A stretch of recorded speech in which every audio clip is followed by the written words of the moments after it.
السلام عليكم ورحمة الله وبركاته. عاملين ايه؟ يا رب تكونوا بخير. النهاردة هنعمل الفينو في البيت، هنعمله بطريقة سهلة جدا ومقادير سهلة جدا وموجودة في اي بيت.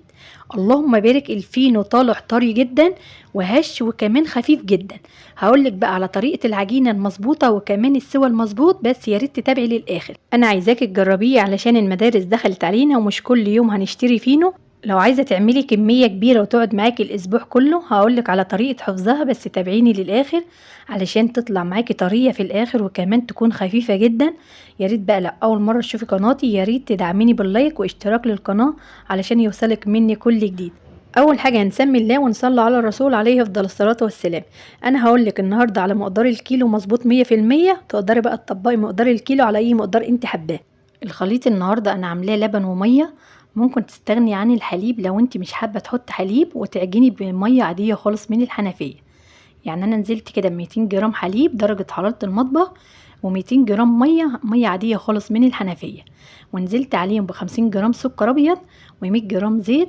هضيف بقى المكونات الجافه مع الدقيق. ضفت كده معلقه خميره كبيره فوريه، وضفت نص معلقه ملح ونص معلقه من البيكنج باودر، وقلبته كويس. والدقيق ننخله كويس في الاول. انا في اول العجين ما نزلتش الا ب 400 جرام من السوائل. ان احتاجت بقى معايا العجينه هنزل بقى واحده واحده. انا جبت كده 200 جرام ميه جنبيه، وهقولك في نهايه العجين هي اخدت معايا ميه قد ايه. بالمضرب كده ودوبت السكر لحد ما السكر داب، وبعد كده هنزل بمعلقه خل. وفايده الخل ان بيخلي اي معجنات خفيفه جدا وهشه. انا عايزاكي تمشي معايا خطوه خطوه، واهم حاجه كمان خطوه العجين. يعني انا في الاول كده ما نزلتش الا ب 400 جرام والعجينه هتبقى يابسه معايا. انا عايزاها في الاول العجين تبقى يابسه، وبعد كده هطري فيها واحده واحده. وفي اي معجنات بتعجنيها امشي على نفس الخطوه دي. يعني عجينه يابسه وبعد كده طري فيها بالحليب او بالميه اللي انت بتعجني بيها، بس واحده واحده.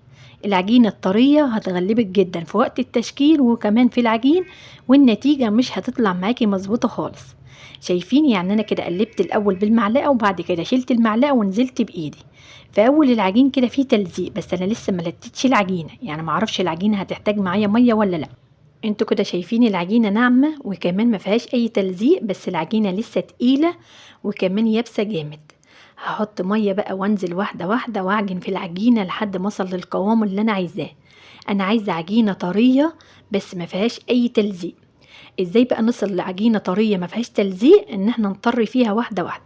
العجينه كده بدات تظبط معايا، بس لسه معايا ميه. نزلت كده في طبق واسع بقى ابل ايدي ميه ولدت العجينه. في نهايه العجين بقى العجينه طريه ونعمت وكمان ما فيهاش تلزيق خالص. اخدت معايا ميه قد ايه؟ اخدت 500 جرام ناقص معلقتين كبار، وعلى حسب نوع الدقيق اللي انت بتعجنيه. خلي بالك بقى من خطوه العجين وحاول ان انت تظبطيها. انا عايزاكي بقى تمشي على نفس خطوات العجين في اي معجنات انت هتعجنيها. ان شاء الله النتيجه هتبقى معاكي تحفه. انا كده مش هسيب الفينو يختمر، انا هشتغل فيه على طول. انا جبت صينيه مش مدهونه حاجه وهقطع فيها العجين. هحاول بقى ان انا اظبط القطع قد الليمونه الوسط، يعني بالنظر كده.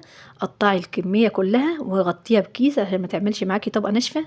احنا كده مش هنسيبه يخمر غير مره واحده بعد التشكيل. انا كده عملت الكيلو 40 قطعه، اللهم بارك. هغطيهم بقى بكيس علشان ما ينشفوش وشهم، وبعد كده هشتغل فيهم على طول. لو حابه بقى ان انت تعمليه اكبر من كده او اصغر من كده دي يرجع لك انت في الاخر، بس اللهم بارك كان حجمه جميل جدا. تعالوا بقى للفرد، والفرد مفيش اسهل منه بصراحه. في الاول كده هتفردي القطعه، لو لقيتي فيه تلزيق على بسيط هتمسحي بقى الرخامه او الصينيه اللي انت بتفردي عليها بمسحه بسيطه خالص من الزيت علشان تعرفي تقفلي ويتقفل معاكي كويس. اللهم صل وسلم وبارك على سيدنا محمد وعلى ال سيدنا محمد. يا ريت لو لسه بتشوفيني يا ريت تدعميني بلايك جميل منك. يلا بقى حطوا لايك وتعالوا نكمل مع بعض بقيه الخطوات. اهم حاجه بقى في الفرد ان احنا ما نعملش سمكه يكون تخين قوي ولا رقيق قوي، يبقى معانا كده في الوسط. مش عايزين ان احنا نبالغ في الفرد، يعني على ما تفرديه على شكل طولي وتظبطي الفرد، يعني ما يكونش جنبي رقيق وجنبي تخين. تبداي ان انت تلفيه وتطبقي شويه على اللفات علشان ما يبقاش فيه فراغات من جوه. وانت بتفردي لو العجينه ليها عرق يعني بتفرديها وتلمي معاكي، اصبري بقى عليها شويه وارجعي افردي. تيجي بقى للتقفيل، هنقفل بقى كويس. العجينه ما شاء الله مخدومه بتتقفل معانا بكل سهوله. وبعد كده هنقفل الطرفين ونشيله بقى على التقفيله ونحطه في الصاج. الصاج ما يكونش فيه اي مادة دهنية، الفينو بيسوي نفسه. هعمل معاكم كمان قطعة. في الاول كده بنفرد على شكل طولي، ما بنعملوش مدور علشان يفرد معانا على شكل طولي. الفرد بقى سهل جدا، وممكن تفرديه بايدك لو انت حابه، يعني ما تستخدميش نشابه خالص. هتفرديه على شكل طولي وتعمليه مستطيل، وبعد كده تلفي وتطبقي شويه على الطبقات اللي انت بتلفيها علشان ما يبقاش فيه فراغات. لو عجينتك طريه وانت بتفرديها اكتر من اللازم، هقولك العجينه طريه ومش هتعرفي تشكلي خالص وهتغلبك في وقت التشكيل. قومي بقى بمعلقه دقيق ولمي العجينه تاني ويبسيها واخدميها شويه، وبعد كده هتقطعي الكميه كلها وتبداي تشتغلي فيها. هتشتغلي بقى في العجينه، هتبقى معاكي مظبوطه ساعه ما تيجي تقفليها وتحطيها على التقفيله علشان ما يفتحش معاكي اثناء السوا. اما لو حطيتي زيت وحاولتي ان انت تحطي زيت كتير عن اللازم، هتلاقي بقى العجينه مش هتعرفي تقفليها خالص. العجينه لو فيها تلزيق على بسيط، يبقى مسحه زيت بسيطه خالص نعمل بيها كذا قطعه. نفرد عليها كذا قطعه، يعني ما تكتريش زيت علشان مش هتعرفي تفردي ولا تعرفي تقفلي. انا كده خلصت الكميه يا جماعه، اللهم بارك. عملت 40 قطعه، غطيتهم كده وسبتهم لما خمروا. بياخدوا بقى في الصيف نص ساعه. اول ما اختمر معايا رفع زي ما انتوا شايفينه كده، قمت بقى جبت شويه حليب وحطيت عليهم صفارة بيضة وقلبته كويس، وبعد كده همسح الوش. لو انت مش عايزة تحطي بيض خالص ممكن تعمليه بحليب، ولو ما عندكش حليب ممكن تدوبي معلقتين مية بسكر وتدهني الوش. بس اهم حاجة ان انت تدهني الوش قبل ما تسويه علشان يديك اللون موحد ويبقى لونه تحفة. تعالوا بقى للسبق المظبوط. احنا كده مش هندخل على طول اول ما نشغل الفرن، احنا هنسيبه يسخن 10 دقايق، وبعد التسخين بنوطي النار خالص زي الشمعة وندخل بقى اول صاج احنا بدأنا بيه علشان بيكون ارتفع عن الصاج التاني. وبعد كده يا جماعه نمشي بنظام، يعني الصاج التاني بنكون معلمينه والصاج التالت علشان نجي نسوي كده الفينو يطلع معانا طري ما يكونش ناشف. السوى المظبوط بقى بيستوي على النار هاديه. بعد التسخين بنقفل عليه وبندير الصاج كل شويه وبنراقبه كده كل شويه، يعني ما بنسيبوش علشان يدينا لون موحد. لو هتسويه في فرن البوتاجاز هتمشي على نفس الخطوات علشان يديك اللون اللي انت شايفاه كده. اللهم بارك، لونه تحفه وريحته كمان اللهم بارك تحفه. انا كده خلصت التسويه اللهم بارك، من فوق ومن تحت تحفه. والفينو طري.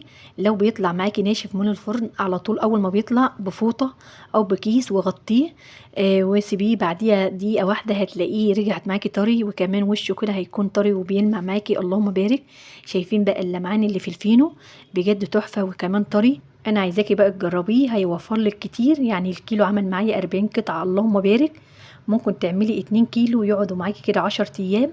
بعد ما بتخلصيه خالص ويبرد بتلميه في اكياس وتفرزيه، وبعد كده ساعه الاستعمال قبليها بساعه بتطلعي الكيس على الرخامه. اول ما يفك هتسخنيه كأنك بقى لسه خبزاه اللهم بارك. بيبقى طري وريحته كمان بيبقى تحفة. اتمنى بجد ان انت تمشي على كل خطوة علشان يطلع معاكي مظبوط، واتمنى ان انت تدعميني بلايك واشتراك للقناة، واستناني في جديد.